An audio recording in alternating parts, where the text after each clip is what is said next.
Can y'all hear me? Yeah. Good? So let's give it up for Echo, because this is phenomenal. Straight up.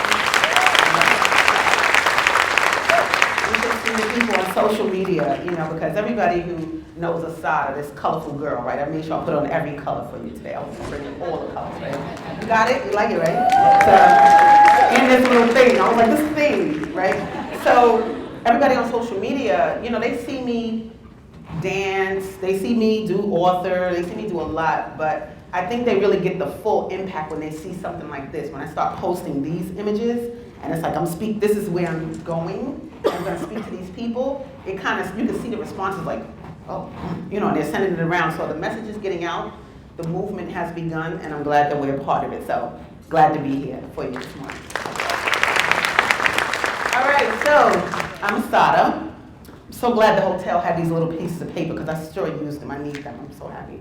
So I'm the author of the book Beating Black Kids, and I wrote the book back in 2009. And of course I get all kinds of stuff when it comes to the book. There are those who say, thank you so much for writing this because I'm the only person. What's up? Your hair from the mic. Oh, watch this. Yeah. Is that better? Yeah, Look, is that better? Okay, good. So, I get a lot of flack, and in addition to, I'm so glad you wrote this book, Beating Black Kids, boy, do I get the flack. From a lot of different people for a lot of different reasons. And so some people say, like one Russian woman said, why do you say black people? We get beat in Russia too. We get beat in Russia. Why do you? And I was like, I'm black. Like, what you talking about? That's why I wrote it. Like, I will help you write the Russian version, but it's not my job. Like, I don't even know what that's like. So, Beating Black Kids, I wrote it because I'm black and it's on epidemic level with black people. This whole conference is about black people. I'm sitting in the chair like, this whole thing about black people. Like, I'm loving it because it's issues that we face and it's issues that others may not face, but it's just interesting in a lot of different ways that it is about black people. Because it says a lot, that how I'm not a Christian, but it said, the meek shall inherit the earth. Yeah, kid, that's what that's about. That's that group that they're going through so much adversity right now, but it's all good because work like this is about to provide paths where we can really shine. So let's get to that work today, all right? So anyway, author of Beating Black Kids, great, love it. One of the reasons why, I need my little clicker thing. I'm not used to all this, y'all, little clicker. So one of the reasons that it was important for me to do this workshop was a lot of different things. And sort of the thing that fits what you all are saying, like it's really for us to just shed light on this issue, right? This issue of the fact that, corporal punishment exists. And while my book says Beating Black Kids, we all know that black people aren't the only people that spank people, but spank their children, but it comes from somewhere, right? But we're not going to sit here and act like black people are going to be the poster children for corporal punishment, though. We're not going to sit here and act like, oh, black people beat their children, because it came from somewhere. You understand? And we need to take responsibility, every single person in this room, for that reality, because it wasn't always like that, right? So, this was the purpose I had to send in the email, right? Oh yeah, shed light on society's responsibility for and connection to racism-induced parenting. Because see, I made that term up because we all be trying to sound smart here, right?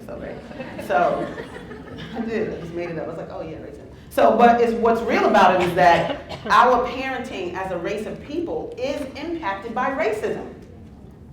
Straight up. No other group of people have that. I don't care if they do use corporal punishment. But our parenting, racism has directly impacted the way that we parent. Now I'm gonna show you. Now, I'm gonna deal with this first because this whole conference is called trauma, historical trauma, blah, blah, blah. I said, let me go look this up because we're just throwing it around, but people might not even have a real clear definition of it. And I looked it up and it said an experience that produces psychological injury or pain, right? That's what we've been talking about? From this point forward though, I'm not using it. I'm not gonna use it because I feel like it's a term that helps us band-aid this whole situation. Trauma. Oh, trauma. No, it's heinous, evil, disrespectful, hateful crimes against humanity. Hell no. This is light. Trauma is light. This is what makes us say, I'm going to a conference on trauma. There's so much trauma. But then we go home and friggin' watch some news, watch whatever. And we're not even connected to what we've been talking about. So I'm not using the word trauma from this point forward in this presentation, because that's not what I'm talking about. I'm talking about some straight up, I don't even have English words for it. Wish I knew some other languages to give you for it. But if you're Spanish, let me know. If you know, you got some other words, okay? So I'm not using it. So let's look at this, because these are traditional black folk images of parenting. You see those images? What do you see? Nurturing, patient, loving, connection. This is traditional now. It's not 2017. This is going back. This is what black parenting looks like. Now I'm saying this, and it's interesting doing this workshop in the morning. I'm so glad the creator put me here to talk to everybody, because this message can be a little different for black folks, and this message can be a little different for white folks, everybody, whatever. For black folks, I need you to look at this and understand that this is us. Because when we go home and work with our children, a lot of times it's like, you annoying. Oh God, you, like Dr. DeGrew was saying yesterday. White mom says, oh, my son is doing so well. Black child's doing better than that child. And she goes, girl, that knucklehead. You know, she's not giving him his props. That's not us. That is something that comes out of an experience that we'll show in a minute. But this is, and for white folks, anybody, whatever, this is us.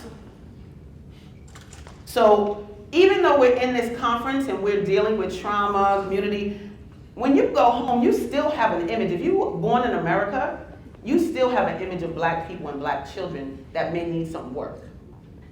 Because that's how we were raised, to look at black children as less than valuable, as not something that you take care of. And we'll look at where that comes from in a minute. Sorry about that. This is black parenting images today. That lady in the yellow, you see her knocking her son upside the head? Who is that? You know who that is? Who is that? From them uprisings, right? Either Baltimore or Ferguson, one of those uprisings. And so the mom saw her son outside. He wasn't even looting. He was in the front, on the front lines. He really should have been commended. But on social media, she was being coined a good mother. This is a great mom for doing this. No, it's not. You're emasculating him. He's out there trying to fight for the struggle, and you up here knocking him upside the head. What if the Black Panthers mothers did that to them? You wouldn't even have a breakfast program in schools. Give me a break. All right. So much to say, and they took 30 minutes from me, so I'm going like this, like that. While they was talking, I was like, I love you, but y'all taking my time. But I'm going ahead. So, yeah, we're going to deconstruct this whole image of the black parent as the bad parent, as, you know, this all of our communities, all this bad stuff. I need for you all to leave with knowing what to do. It's one thing to have all this information, but it could be overwhelming. Yesterday, I was like, Dad, I'm glad I'm not white. Because Joy DeGrew was getting it in yesterday. I was like, oh, damn. I knew that. When I went to the Statue of Liberty and I asked him about the black Statue of Liberty, the man told me, oh, that's a myth. He said, that's a myth. That's not true. And went on. And I went on with my class, so I went on with that perception. And they had seen the real one because we went to the Studio Museum to see it. But I'm just saying, if you're white in this room, it's almost like you have to deprogram everything you were taught in life, even if you're black. If you're American, you got to deprogram a lot. It's almost to the point where Joy DeGrew standing up here, and you're like, she's lying. Where'd she get that from? I never even heard of that. So this information is a lot. And you can't fool, don't even fool yourself. You're not leaving here feeling like, wow, that was such truth today. I learned so many new things. You might have went out here like, you could have said a lot of different things. But the point is, you have to work on yourself to really take this information and do something with it. So that's what today is going to be about, right? Now, we're going to do this today. I'm going to do it. It took a little time, so we're going to work on this. But these are the things we're going to deal with. I typed this early, so that word trauma's in here, but after I thought about it, I wanted to cross it off, but it was already here, right? But We're going to look at the origins of this trauma that we think we're talking about, the origins of these heinous acts. We're going to look at what exactly happened, because Joy DeGruy talked about the Ma'afa yesterday. Anybody remember what the Ma'afa is or was? I see black people now, but I need somebody else. Who remember what the Ma'afa is? Like, yeah, it was the suffering, particularly when that middle passage where all of the Africans were on that ship, right? So some of us know some stuff. It's like slavery, but even that stuff is so, like slavery boats. You know, it's not like hitting here. It's not hitting. So today we're going to hit a little bit, okay? We're going to look at what evolved from this. How do these past practices permeate society today? And how can we end this vicious cycle? That's what we need to do, leaving here. All right, so how many parents I got in the room? Raise your hand if you're a parent. Excellent, excellent, excellent, good parents. Even if you're not a parent, I love you. That don't mean nothing. I just want to see how many parents you are, right? 'Cause for this next exercise, this is what I need you to do. I need you to close your eyes. Put everything down, close your eyes. And I need you to just, I'm going to talk. It's a visualization thing. If you have children, I need you to take yourself back to when you just had those children. Not this is after the pain. I'm talking about the sweetness. Don't go back to that. That's not what I'm talking about. The sweetness of those children when you took the baby home.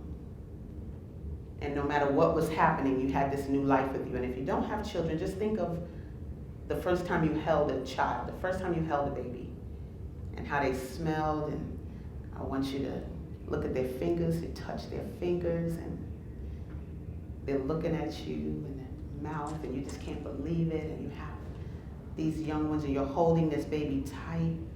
You feel so good, you can't believe you have this new life. And then you feel somebody tap you on the shoulder, and you turn around, and you look, and they take that baby out your arms. They take them, and they keep walking. You cannot speak. You can't touch them. You can't yell. You just watch them take your child away and keep walking. You might be crying, but you better not yell. You better not say anything, and they're walking away from you with your child, with that baby.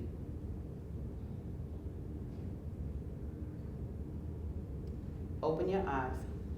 And what happened? What did you see? What did you feel when it happened?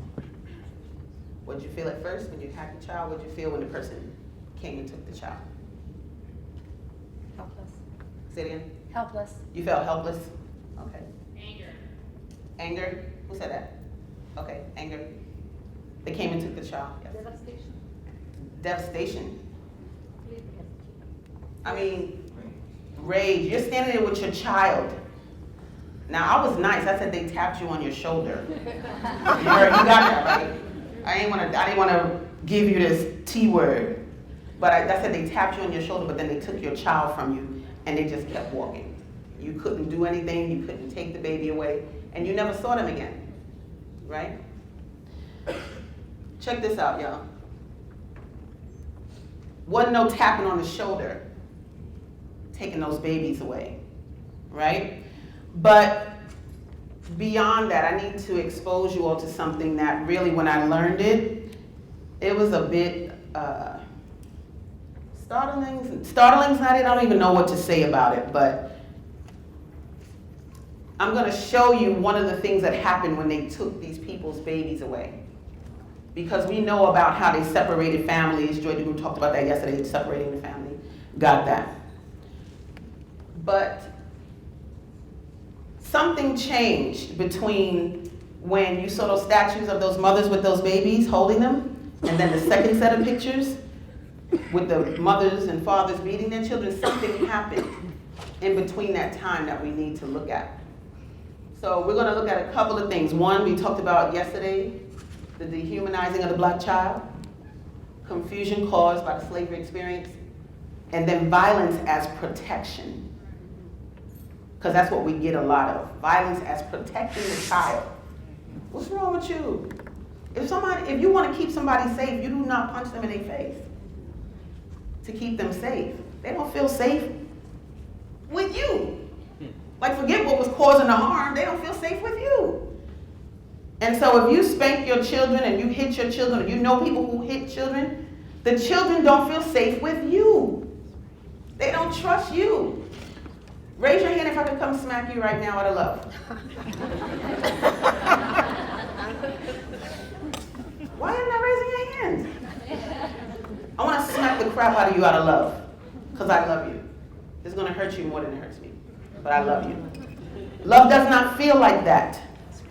Love feels good. It feels endearing. It feels like you feel wonderful. You feel, like they said yesterday, something about endorphins, and you know, but that's not what's happening. So something happened, and that's what I want us to look at.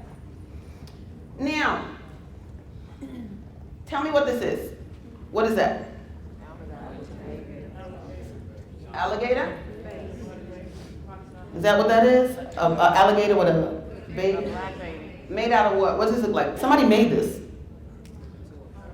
It could be like a toy. It could be chocolate. Isn't that nasty if it's chocolate? Damn. Look at this. Little African, a dainty morsel. It's a postcard. Look at this. Somebody made this. A pencil holder, and the pencil is the head of a black child.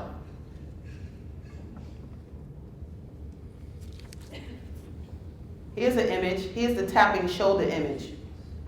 So you see the Africans with their children, and you see the slave master coming to get the children. The reason he's coming to get the children is so that he can take them and use them as bait for alligators. They used to feed black babies to alligators so that they could get the alligator skins to make friggin' clothes. You ever seen an alligator eat an animal? Like on a nature channel, you ever seen that? Yo.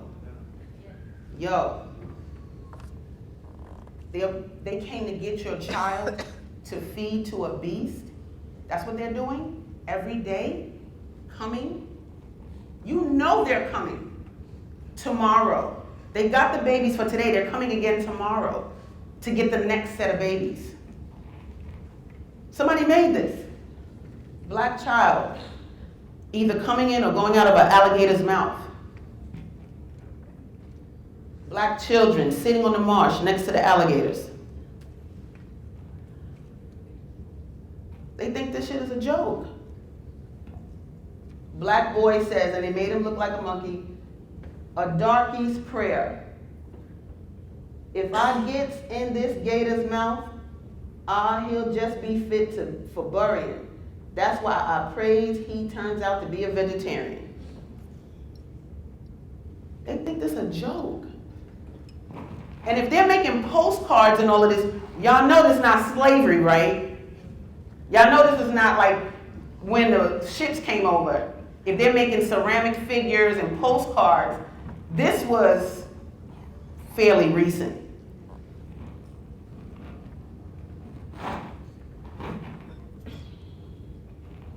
Check this out. You want to talk about parenting and racial trauma? You serious? Can you imagine being a parent? What do you do as a parent when you know your child is coming to be taken from you the next day and fed to beasts? It's like a couple of things that you could do. How would you respond? How would you respond? What do you think you would do if your baby was taken from you and you know it was fed to beasts? What would you do?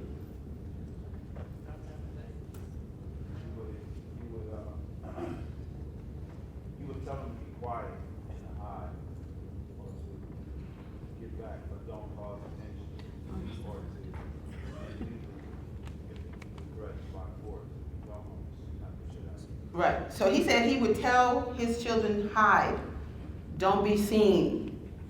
The slave masters know they're there, but still you feel like you got to do something so that they don't come out. Don't be seen. What did you say? I said stop having children. You said stop having children. I would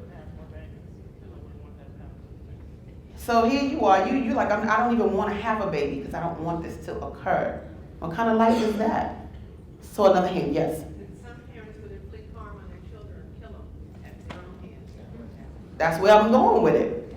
How many people saw Beloved with Oprah Winfrey? So that was a book written by Toni Morrison. And in that story, the whole story really is about the fact that here's this young woman who has these children. Down the road comes the slave master. She looks at her children, she looks at the slave master, she runs, gets her children, takes them up, runs into the shed, and slits their throats. I just rather they be dead than to be handled by him. Really, y'all? You want to know where this trauma? I said I ain't gonna use that. You want to know? You want to know where what we're talking about today really started? Black people wasn't rolling like that. You talking about people who had their children, who loved their children, who nurtured their children, and then a situation occurred. Say it again. For hundreds of years. What are y'all talking about? Parenting? You want to talk about a pregnant woman being hung in a tree and then they cut her stomach open in front of everybody so that the baby falls out? Tell me a race that has that story. None, except that black race. So when you talk about, there's two ways I say this usually probably could go. If it was me, I might take my own life. Not really me, because I wouldn't do that. But I'm just saying, if my child was going to be taken from me like that, I think I would go so insane that I would have to take my own life. Like, there's no way I could watch this happen anymore. There's no way I could let them come take me and mine. Like, that's why so many of them jumped off that boat that Joy DeBruce showed yesterday. They jumped off that boat because they were laying in 2 feet of excrement with no food and water. Like, I can't take this anymore. So that's the first option. I'm out of here. Or I'm gonna go kill my kids. But for those who chose to stay alive, if there is a black person sitting next to you right now, that is who we are. We're the descendants of those who did not take their own lives. That's this brother yesterday was talking about his family. It's not even far removed. But we're those children. We are the result of that experience. Do you know what it takes to stay alive with that reality and not go insane? That's why you see these situations that look insane. Because guess what happened? Nothing. And from that time to this time, there's never been a pause to heal us.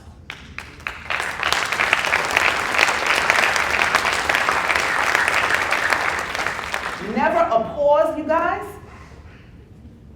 This is what began to happen next. Black children were dehumanized. If you go look at early cartoons and early caricatures of black children, they are never playing with other kids. They're only playing with animals. They're in barns playing with animals. They're playing with tigers. Look at this child. Look at this child. Bears talking to us. Like never with other human beings. Look at this. This is a book. This is one of those doggone books. You know them old golden books? Somebody reading that to their kids.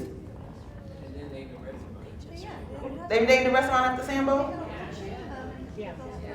They got a chain with the characters. I don't even know all that. That's in the South. Where is that at? I'm in New York. We ain't got no Sambo restaurant. Because you know our shop will be right up there. Well, we be like Sambo restaurants. What are you talking about? They took them out of Los Angeles? Jeez. So, is one in Santa Barbara right now? I'm going in. With all of y'all. So, it's still there. So, you know, this is a problem. So, when you talk about just the looking at black children, You have your perception of them, whether you think you're in this room or not, as a counselor, as a whatever, we help the community. Yo, this is America. This is the way America has portrayed black children from day one. At the point when we started advertising books, these are books and ceramics, and that means they were a part of popular culture. Not something that was off to the side. That means that the society views black children like that. Guess what? It never stopped. There's been no portrayal of black children being brilliant and wonderful and excellent and outstanding and exemplary. If it's going to exist, we have to create it, but it still doesn't exist. Right? So, here's the deal. There's the parental viewpoint of I got to take myself out of here, but the main thing that I believe happened is that as a people, we became extremely desensitized to harm being brought to black children. The entire society, the entire world, I feel, has been desensitized to harm being brought to black children. Because they're not worth anything. They're just like little animals. You can see white children go tear up cars after a game and jump in there. They're called, just having fun. Boys will be boys. You see black people mad over something and they go turn over cars, then they're savage. And they're, the scum of the earth. Like, it's a very simple portrayal that happens. And people in this room, the challenge for you is to confront yourself. You have to reckon with yourself and your true friggin' feelings about this. Black people, white people, everybody in here. And the reason I keep making race distinction, because every race needs to look at it in that box for a minute, because it does impact each. This is a racist, racial country. It was just born out of racism. It was. Native Americans were sitting here chilling. And they figure, we're going to hook you up. You want some corn? Come on over. We're going to have like a barbecue without the pig. But, you come on and we're going to set you up and everything. I like your hat. Come on. Boom. And the Native Americans, And then homeboy with the hat is like, slip him the smallpox blanket. Oh, we got some blankets for you, kid. Here, some blankets. And they cut, wonderful, this is great. No, it's to kill you. And next thing you know, it's genocide. You on reservations. We heard it all yesterday.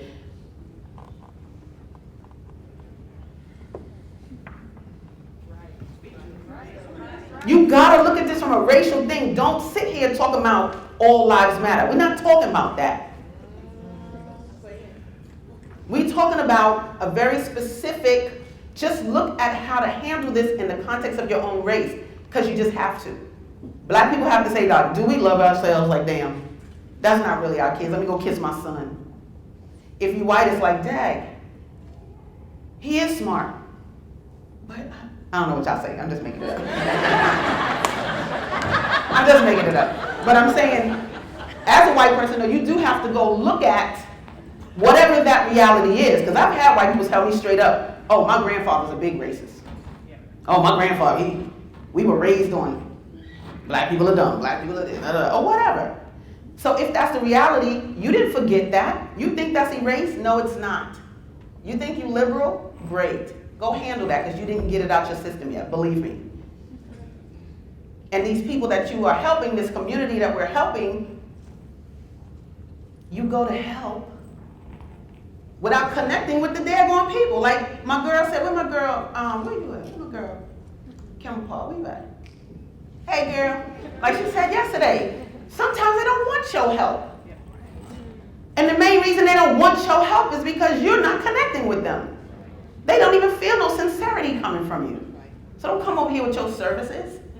They don't even care about your services. But what they do care is about your sincerity. You understand? If you can sincerely look those young people in the eye, because I'm gonna get to the solutions in a minute, but you gotta be able to look those young people in the eye You know what one of my students used to tell me about, used to teach on the west side? I had opposing gangs in my class. Great, I got you. One boy says, because I was having my individual meetings with them, and one boy said, Miss K, if a person can't look us in the eye, we know they're prey. If they can't look us in the eye, we know they're prey. They know they're going to get you, because you ain't looking at them. So when he told me that, I was like, I know what I got to do. I walk down the street, I be like, what's up? What's up? You know, sometimes they be bugging because I can look harder, like I can look longer, and it's a little stare off. Or sometimes I've said, they're looking at me, and I say, you just gonna look at me, you ain't gonna say nothing? And they go, oh, what's up, man? How you doing? Guess what? They're human beings. They're actually not animals. They're actually not 3/5 human, like they showed in, Dr. DeGroote showed yesterday. I do a big event in Chicago where we take over 4 blocks. I bring over 100 black writers. We take over. It's like one block is fiction, one block is nonfiction, one block is children, all black writers. So the city was like, you know you're in the most gang-infested area in Chicago, 61st Street, right? Between King and Koch, whatever. I said, yeah, right, but they blow their nose and they do their laundry too. I don't care about them kids. Those are my babies. Those are my kids. That's right. When I see them, when they see me, they're my babies. And as a result, there's no harm done to me. So the challenge today, part of the challenge for everybody in this room, you have to look them in the eye. Just look them in the eye. If you can look them in the eye, they know you're real. If you can't look them in the eye, they don't want to feel you. Believe me. And they're not going to really listen to you. So, I'm going to get to this in a minute, but I'm going to leave it up there so you can drink it a little bit before I get to it. So, it's important to me that today before we leave, you have something you can do. We know that one thing to do is to go debunk yourself. Go debunk your stuff. That's going to take a little minute, and you're going to need some more proof that we are not dumb, stupid, lazy. Even when you see those boys with their pants sagging and all of that, that's just a daggone trend. Whatever. But how you approach these things, the what you're going to leave here with today is you're going to leave here with not just learning how to debunk yourself, but you're going to learn how to go and rehabilitate the human spirit of those young people. Every black person in here used to be a child. So we know we have to. So you have to repair, we have to repair this for ourselves and even our own image and even how we see our own children. And all of those images that we saw, our children are going to have to feel love from us and not disgust and contempt. We have to, and I'm talking to black people for 1 minute, all right? Just remember, I'm talking black people. Our kids are going to have to feel love and endearment from us. They're gonna need that eye contact. They're going to need that head nod. They're going to need that touch. I've touched them kids. They curse on the back of the bus. Oh, I'm going over there. Come here, bro. I'm gonna show him how I do it. Come here, you. Yeah, stop playing. Give him a hand. He's my next You can stay right here or you want to come up here. Which one do you? You can climb up there. You want to stay right here? Look, I like this. I'm taller. So let's say he's one of the brothers on the back of the bus. And he's cursing and everything. He might even be with his friends. So it's going to take courage for me to go over there now. I'm going over there though. Because my daughter's on the bus. I need them to chill out. So when I go over there, this is how close I get.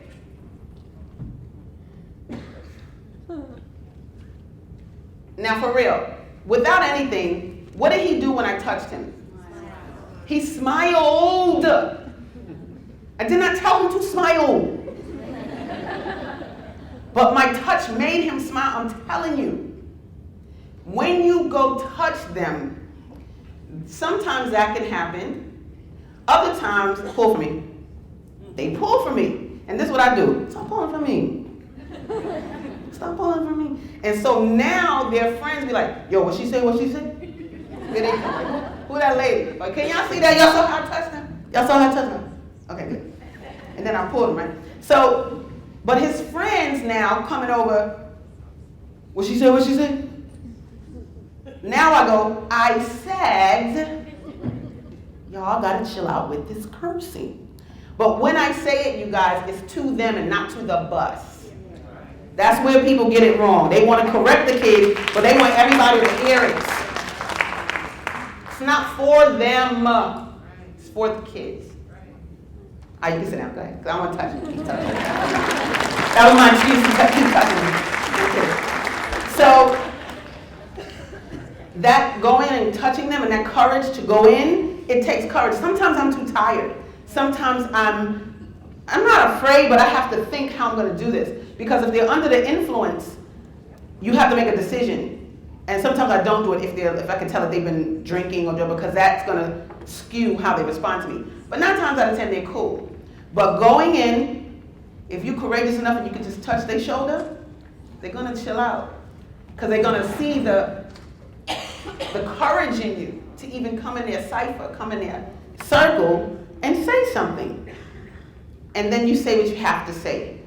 Young man is cursing up a storm. He's so vulgar, you guys. He's saying B, P's. Oh, he's saying all kinds of stuff. I can't take it. My daughter's I go over to him, same closeness. And I said, so if I have a job for you, or if I have a movie deal for you, am I giving it to you right now? No, ma'am, no, ma'am. No, you're not, no, ma'am. Ma'ams, turned into all ma'ams. I said, see, you don't know me, but I can have opportunities for you, but you just closed the door with your behavior. Ma'am, I just came from work, ma'am. I just came from work. I said, I could tell you're looking all together. Look at your shoes, look how you look, you know. But it really changed his human spirit. Under all that cursing. You know why he was doing all that cursing, y'all? Because he wanted somebody to talk to him. That's all. He wanted to see what somebody gonna do. And he know nobody gonna do nothing, but he ain't know I was on the bus.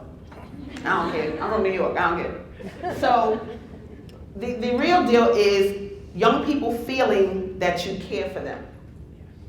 I did this similar workshop, saying this at another conference, and so this white gentleman came to me at the end. He said, does that mean I can walk over to a black woman and just touch her shoulder? I said, don't be doing that.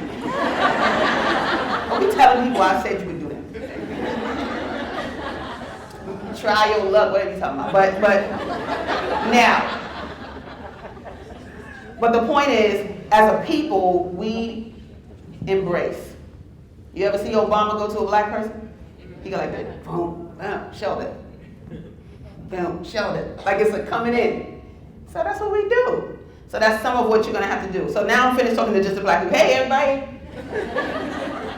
Same thing, just give eye contact and a head nod. Even though it go backwards, see, look. What's up? It's kind of like, what's up? Everybody do that, what's up? Oh! Y'all gonna go in the mirror and practice that later. If you can't do the back one, just go. Look, do the namaste. You know if you do that to a gangbang, he ain't gonna do nothing to you. He gonna be like,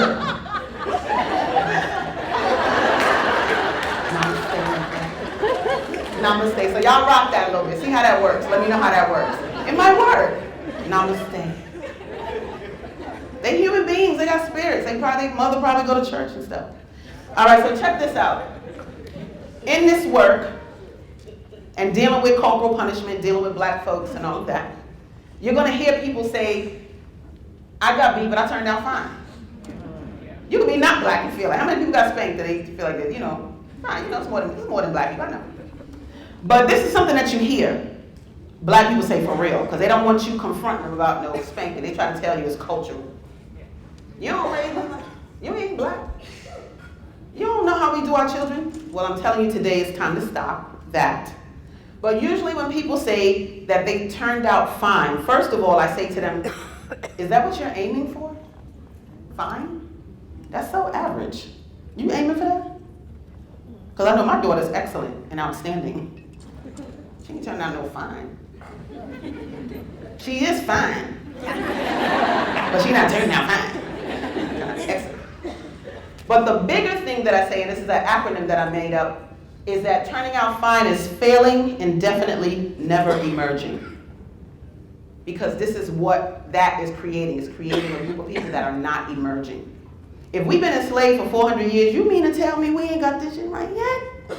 If I was God, I'd be like, oh God, I done gave you Martin Luther King, I done gave you Garvey, it was taking a long time. But did I do that, Mom? Thank you. Cool, it was that one, thanks. So failing indefinitely, never emerging. It's time to, this group we've been talking about this weekend, it's time to help them emerge. Not with your services, but with your intentions. It's time for you to be able to step in and take your human spirit and connect with their human spirits and create something. They have to know you care. You understand? They have to feel you. You have to feel yourself. You gotta let it go. You gotta let go of that fear. You know, crack that neck or something, and then go out into the world and try it a bit. Just try it one day in public. Go by that teenager and do your little head knock back, boop, or namaste, whatever you want. All right? So, I said I wanted us to be able to leave with something. Because this is a lot of information, and we do work for these places that have all these services and all of that. Not against it, we do need it. But more than that, I have to help you just see some real basic ways to just let a person feel that you are normal and that you're not afraid. Get rid of the fear, you guys. Y'all know what the fear is an acronym for? Thank you. False evidence, appearing real. That's all it is. Whatever you're fearing about these young people with their sagging pants, so when they come with those sagging pants, I do the same thing. I walk over and I might say stuff like, your butt is out. But I go close to them, your butt is out. You know that? And they go, oh. Or sometimes they see me and they just do it automatically. Or sometimes I'll say, so if I have a job for you right now, same thing, will I give it to you? No, ma'am. And they just start pulling up their pants. I didn't even say nothing. But they do know it's offensive and they know that it's not something that is in light of what I want to put forth for them. And they don't even want to eat it, but it's just a trend. But just talk to them. Just tell them why you don't want to see it. But what they get right now is a lot of scowls. If you responded to me like that too, I'll be mad at you too. I might threaten you too. I might call you a bee too. What you looking at me like that for? But just look at them with some endearment and some care. Now, I wrote something, and I'm going to read it to you, but there's just a few more things I want to say that you can do. These parents, when you see them with their children and the children are acting wild and getting, the key to getting in that situation is to not make the parents wrong. Don't make the parents wrong, okay? What that means is this. When you see them getting ready to yell at the kids and hit the kids or whatever, you get in there and you have to divert the attention of the adult. I do that same touch sometimes. Girl, I know it's hard. Girl, I know. Girl, you got this your tribe. I say, this your tribe? Don't try to say it like me, or you can try to say it like anyway. I can say it all like I'm having all these colors and looking like a fairy and stuff. I go, so what I do, I talk to the parent. This your crew?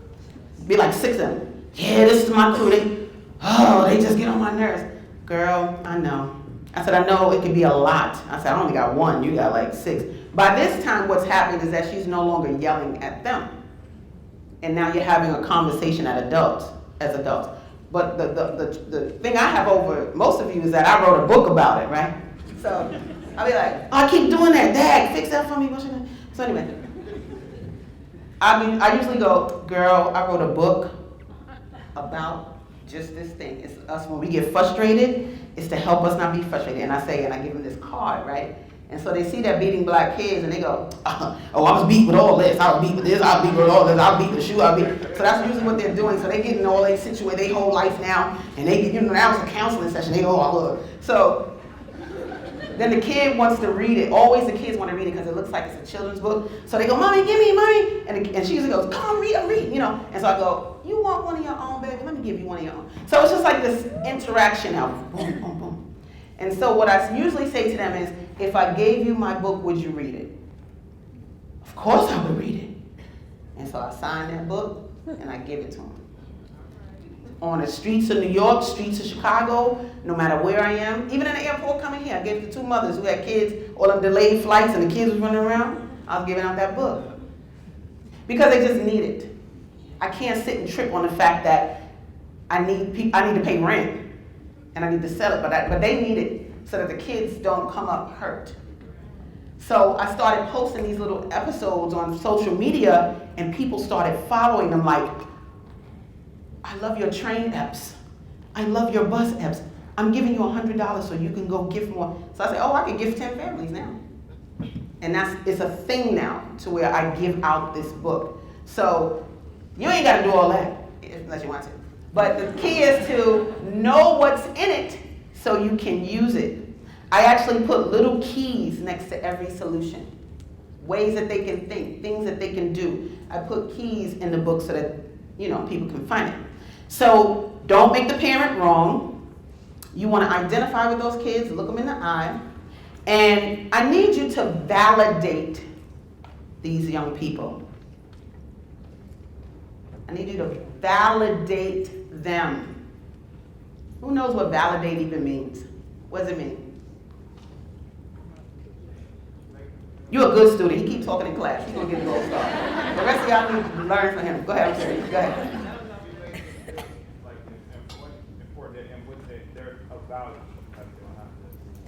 Good. Making them feel important and of value. Yes? You make them feel heard. You listen and you repeat it back and so they know that you heard them. I make them feel heard. You listened. Yes? Accepting them for who they are. Ooh, that's so good. Because when you do that, you are going to find some gems up in there. Yes? Affirming their value and worth. Affirming their value and worth. See, you all are going to have to shift your paradigm about black children and about black teens. Because most of the images we even saw this weekend, they look sad and upset. They got some problems, yes, but they ain't all sad and upset all the time. My daughter's 13 years old, and so she told me they have a new reading teacher, and that the reading teacher, they're doing this thing now where they talk about their problems and issues. And I say, do they think y'all just got problems and issues? Why y'all not just talking about flowers or whatever? And you know what my daughter said? She said, well, I don't have problems, so I just talk about cheese. She loves cheese, but okay. But the fly part was to hear my little 13-year-old say, I don't have problems.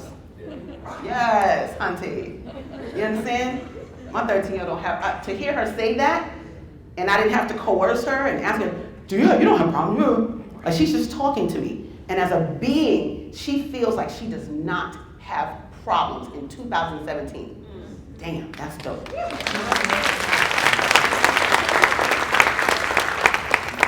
That's amazing. A young black girl with locks? What? No Miss Clara? What? You know what I'm saying? I mean, she asked for that hairstyle. Why do you think she asked for that hairstyle?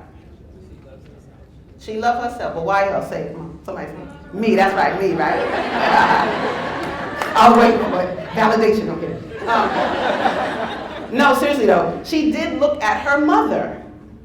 This is the black woman that's raising me. She got these locks. I was so glad when she asked for them. She was like 5, because I was cornrolling every day, like, oh. But then she was like, Mommy, when can I get locks? I was like, I say that because that's a struggle for black women. Yo, we struggle with our own beauty. Why? Because of that crap. Dad, we don't even see our natural hair. That's something that we should value. Don't let them see my kitchen. We laughing. They don't know about that. We laughing. We just buzzing out laughing. So So, what a kitchen is, you don't want me to tell them? I gotta tell them they in the conference. They pay for this information.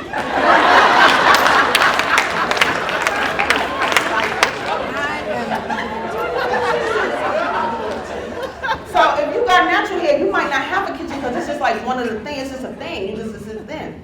But if you don't have like natural hair, and you might perm it or something, so you have the real deal be coming out. The little knots of hair. That's what we call. Why do we call us in the kitchen? Why we do that? But anyway, you know why? You're gonna get a star. Let me hear what you say. Come here. Oh, he said, cause right. So we got the hot comb. My grandmother had it, Madison J. Walker, right? So the hot comb, you put it on the stove in the kitchen, you put it in the fire, and then the fire make it hot. If it turned orange, you know it's really hot. So sometimes, and your grandmother gonna put that hot thing on your head. Yo, we laughing, but that's psychotic. Yo, that's psychotic. You heating that comb up till it's orange, and then you're gonna put it on your child's head to hide her natural image. Damn. That's deep. That's deep, yo. That's something we have to handle as a race, because we're still not over it. Beyonce hair is not blonde.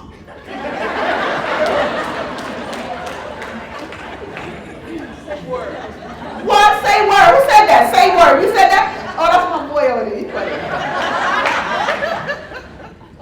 Every time a star comes out, she got blonde flowing hair. And if she black with blonde flowing hair, I'll be like, dang. Because she think that's what she needs to have to be acceptable by the world. If I was an alien coming down looking at that, I'd be like, yo, what's wrong with those people? They African with long straight hair. But anyway, I digress.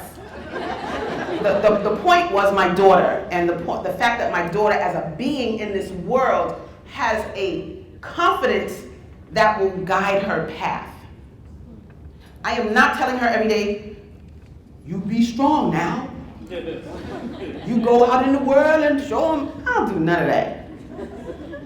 But I do things like she's 13 now with this wonderful little shape. And I go, oh, you look fierce. You look fabulous. Now look what she says to me as her mom is, that's weird, stop. So what? I'll be like, so? I'm your mother. And I might even go like that to her hip or something. You know, she goes, stop touching me.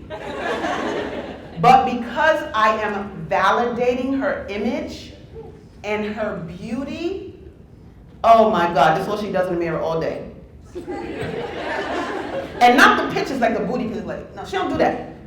But she admires herself. And guess what that's creating? She's not gonna have to look to the world to validate her. That's what we have to create in them, you guys, okay? We have to validate them. My students, if a young boy had a beautiful smile, I'd be like, oh, smile, come over here. Let me see your smile. Miss K, come on, Miss K, come on. And I'd be like, no, seriously. I said, because you know it's teeth on the crest box. That's somebody's teeth. Those could be your teeth. Oh, dude.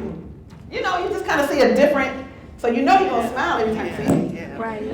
How you doing, Miss K? Yeah. Validation. There was a young boy who I had given out an assignment. They had to choose a genre to work on. So it could be horror. They had to write a story. And I noticed this boy was struggling a little bit. So I was like, okay, it might be some literacy issues there, right? So I was like, come here. I need you to get the camera for me. Get the camera. I need you to work on the camera thing. So he gets the video camera and he's videotaping the activity and blah, blah, blah. Every time I see him, what's up, video man? What's up, cameraman? What's up, cameraman? So, Miss K? Oh my God, y'all, what did he become when he got older? Damn videographer. That's deep to me. That's like, what do you do with that? But that's really all it is. It's not rocket science. It's not magic. We don't have to, trauma communities, the trauma baggage. Nah, just walk in the community. What are you talking about? They go to bathroom. They blow their noses. They do their laundry. They eat food. Might not be the best food, but we can work on that. But the key is to just go in. Go repair the human spirit. Repair yours first, though, so that you can do this work for real and not go with the baggage of whatever your grandfather did and all these other things. You have to really appeal to the human spirit. So, 1, this says them because I was really coming from a framework of helping parents, but everybody in here parents. So I'm not separating you from your clients. Please, believe me, there's no difference. You have a job, they don't have the same job. You help them like you would help your friend. If you help them like you would help your friend, they're gonna feel that. Because you have a sincerity about who they are underneath all the problems. And then you help yank it out. Help them find aspects to admire in their children. Parents, you need to sit and make a list of things you admire in your children first. Especially black parents, I'm talking to you. Because we know, they get, sometimes, I had to ask my daughter one day, I said, if you had to repeat something I say all the time, what would it be? And I'm thinking it's gonna be something, fabulous. She was like, you yell too much. And I was like, beating my kids, lady? But it's not that I yell, I don't yell. But she is receiving my communication as yelling, or she was, so I had to check myself on that, right? So look at what you can admire about the young people you serve, or even your own children. What can you admire about them? Are they handsome? Do they write well? Do they dance well? Do they cook good? Do they have good diction? Are they good artists? Are they tall, dark, and handsome? Are they, just whatever it is. Can they do hair well? Can they do math well? Can they video? It's a plethora of things that you can admire if you sit and talk to them. Because it's all in them, but they most times don't believe that any of those things are real for them. They don't, like that boy that was on the video at Rise, who is doing the music production. Rise helped me get my songs out. I got songs. He has songs in them. And Rise had the studio, and he went in the studio. So you have to find out what they have in them and then help. And then articulate it. Don't just make a list of them. Lovely college graduate people. And so I don't like intellectual stuff. I just like regular. Go apply that list. Go look and see what you can pull out of those young people. Have them recall what was done to them and how it felt. All of you who are in here who might be like, well, I'm old school. I'm from the old school. I believe that little pop, little spanking never hurt nobody. No.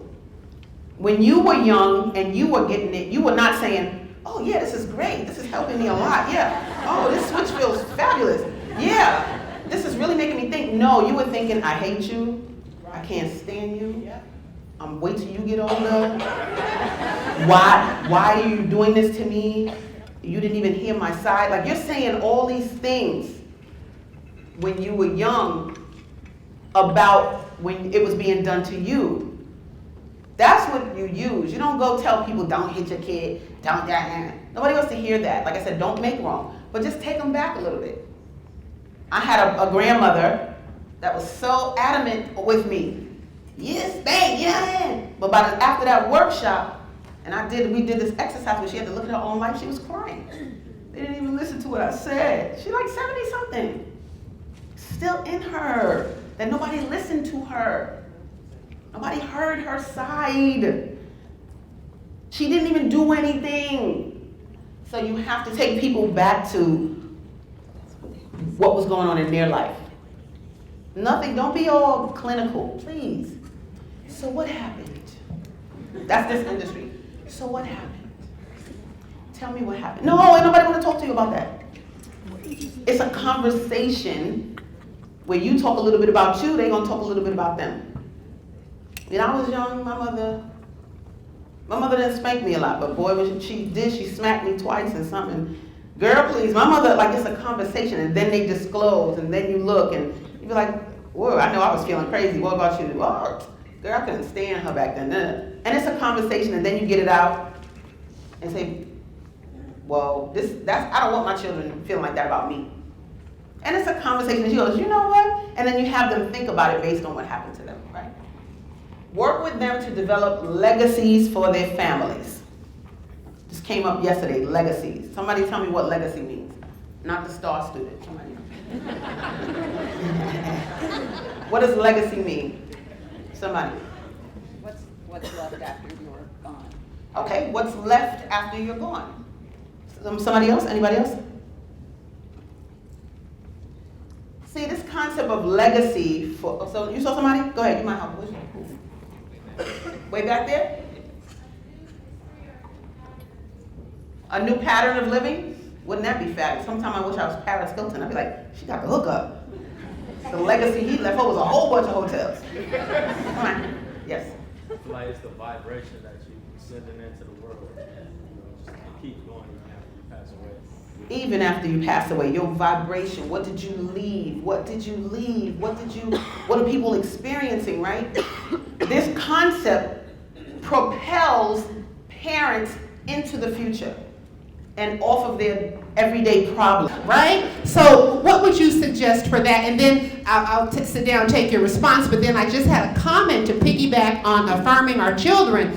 Working with our children, mental health and discipline, there's not a fine line and it gets blurred, so oftentimes we are doing the discipline piece. And I just want to offer my colleagues at large is when you're disciplining, particularly a child of color, or you're speaking to them through a mental health lens, but with the discipline related to the infraction, insist that they look at you because they automatically look down when you're speaking to them and there's any kind of violation for behavior. And I ask them, I says, let me see those beautiful eyes. Yes, we have to talk about this. You made some mistakes, but I need to see those beautiful eyes as we talk back and forth. That changes the dynamic, just that you're asking for that eye contact, because that too goes back to the plantation. Do not look your master in the eye at any given point. You sassing me, and there the lash would ensue. Thank you. Exactly, no doubt. I'm still on. Okay. So I used to teach first grade, fifth grade, sixth grade, high school. I taught on the west side of Chicago, south side of Chicago, Harlem, New York, the whole 9 yards. I got all that. Okay, great. So this altercation, one of the dynamics that I would create with these two beings before parents even get in the picture is I have to bring them in proximity. Instead of this, I'm bringing them all the way up in here. Now, they come in my office, I get 2 chairs, and there's something about bringing them in proximity that it just cools all that out, because it's kind of like don't hold me back, don't hold me back, and they ain't nobody even holding you. Don't hold me back, don't hold me back. So I bring them in this proximity, right? So I wasn't there, but I'm just telling you sort of how I handle these two beings. Put 2 chairs facing each other, and baby, they gotta be knee to knee, hand gotta be shoulder to shoulder. You can't get no closer than that. So now they're like this on each other, and they're like this. Oh, they can't take it. Oh. But then it's funny, because it's almost like,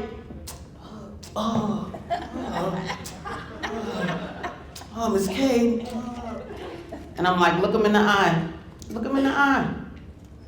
Right now. Repeat after me. I love you, man. Oh, I ain't saying that, Miss K. We ain't saying that. But it's just that now it's a game. It's this thing. Knees, get the knees touching. That's my thing. Get your knees touching. Get your knees touching. Put your hands on the shoulder. You know, so it's all this thing. And so at the end now, they're just sort of, I know, you know. And it gets kind of quelled, because instead of pulling them from each other, I brought them into each other. Like, now you got really facing type thing. So that's that. So the mother doesn't really get caught. But let's say, okay, you can't do all that, and they really bugging out, you know, whatever. And then the mom comes. I was in a school recently, and that was the situation. 2 boys had the beef. Mom comes. Mom is mad, she yelling at the school, I can't stand in school. No, that's not even my school, I'm just there because I'm getting ready to do something else. But I said, Mom, let me get it, can I talk to you for a minute? Before she even gets near the office, I have to intercept her and talk to her. I had to talk with your son. My name is Miss So, I don't even work here. But your son said that he does blah, blah, blah. Like he was an artist or he was something. And I said, and I talked about something. I just diverted her attention from the calamity. And then it was about, here's my number. Let's look at something else we can do. And, yeah, because I'm taking him out of this school. I'm taking him out of this school. But it was a side conversation. It was quick. I got to get in there before she even sees he exists. Before she even gets to the office. When she come up the steps, I was right there. I just happened to be there. So it's kind of like a quick intervention. Take her to the side and get her to see a picture that you want her to see when she comes into the room. That's what I would recommend.